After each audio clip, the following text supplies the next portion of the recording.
What is going on, guys? I am Simulation, and today I'm going to be talking about the Ghost of Tsushima, which will be coming out, of course, on Friday, which is the 17th. I will be playing it on Thursday, the 16th, at about 10 p.m. my time, which is Mountain Time, just due to, of course, release times at Eastern Time, and yeah, all that. But anyway, I'm going to be talking about 7 things that we know about the game, specifically 7 things that I find to be, some of the most important features of the game.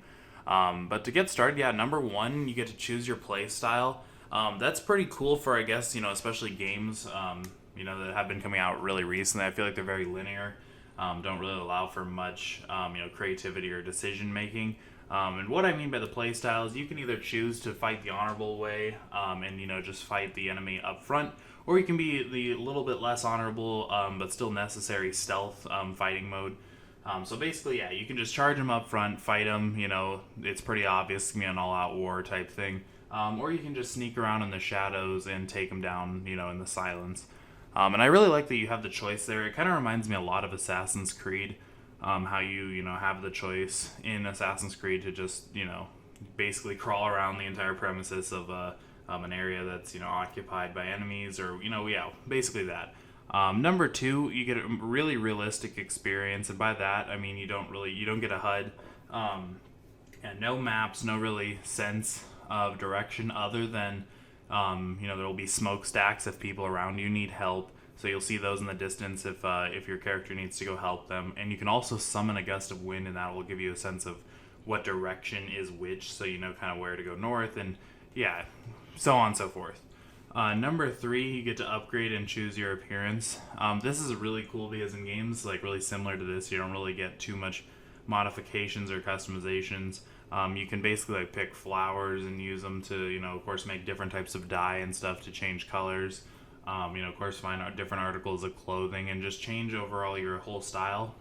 You can also pick it to really be tailored around what type of play style you're using. So some pieces of clothing will actually give you benefit if you're playing with the ghost style or if you're playing with the upfront style. And I think that's a really cool feature to add as well. It just adds a little bit more for us to focus on in the game other than just playing it and it being over. A lot more things, a lot more factors to consider there. Number 4, of course, it's the Mongol invasion of Japan that this is really set around. So the Mongols will actually learn to fear the ghost over time, as you basically earn like a reputation, and people will start to fear you. I almost compare this to similar like Batman, how if you look in the first Batman movie, which one was it? Yeah, not Begins, but The Dark Knight Rises. One of the two. Oh god, I'm all over the place. Yeah, The Dark Knight Rises. Sorry, now that we got that covered, they start talking about the bat and stuff in the background. And as people start to disappear and people start to get taken down, so I think that's going to be pretty similar to such that like word just starts getting passed around. And I watched a video where you can actually see the person cowering in fear as he gets close, and I think that's a really cool feature to add as well. Number 5, it's set on the real life island of Tsushima, Japan.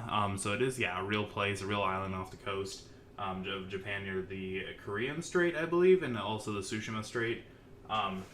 That's really, really cool that it is an actual place. I think a lot of places tend to go more fictional when it comes to this, especially when we're talking about violence and conflict. They just like to stay out of the controversy, but there's nothing really to worry about in this case, being that it was set back in the 1100s. So I'm happy that it is set in a real life place. Of course, the characters aren't real; they're going to be completely fictitious, but it's inspired, of course, by the events that did occur and stuff like that. Number 6, Sucker Punch Studios enabled the help of many cultural experts. So you're going to be getting a really realistic experience as far as what the scenery sounds like. I know they send people also to Japan to capture basically the ambient noise, capture animal noises and stuff like that you would really hear if you're walking like through the forest, for example. So they actually send people over there just so you're getting that full realistic experience. And I think a lot of studios tend to not do that much anymore, but it's good to see that, they're really starting to focus on giving us that complete experience. But yeah, for number 7, you get, it's going to be, of course, photo mode. Now, photo mode to me sounds really cool, because you'll basically have, you can take pictures and videos and stuff like that, and you can really, mess with the filter. You can do environmental effects like, certain leaves falling or wind direction if you really want to get his, Cloak basically blowing in the correct way for your picture. You can add, of course, little cover images over it too. So you really are playing, really cool, really cool photography mode. And I really appreciate, when they add stuff like that, because you do find moments in that game where you're like, wow, this is really like a beautiful scene right here. This is like what should have been the cover photo of the game. And it'll be cool that you can take pictures and stuff like that, of, things like that. And, also to expand on that whole photo mode, you can also play the game in basically a black-white, almost movie-style version of like the old samurai films. And you can play the entire game like that, of course, with Japanese language and then English subtitles, so you can really almost feel like you're in one of those movies. So that's a really cool added feature as well. Overall, I would say this game feels really well put together and complete. I'm really excited for it to come out here in a few days. I will, of course, be live streaming its release and playing it on the live stream, of course. But yeah, it's really, really nice to see a well put together game, especially after you've seen my last videos, the NASCAR game. Really, it's gonna be, I feel like, two different worlds. Most unput together game, and then of course for Tsushima, really one of the best put together games. It looks like they spent a really good amount of time on it.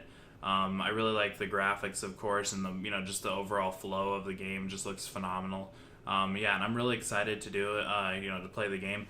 But I appreciate you guys checking out this video. Make sure to check out my other videos, like and subscribe, and I will see you guys next time.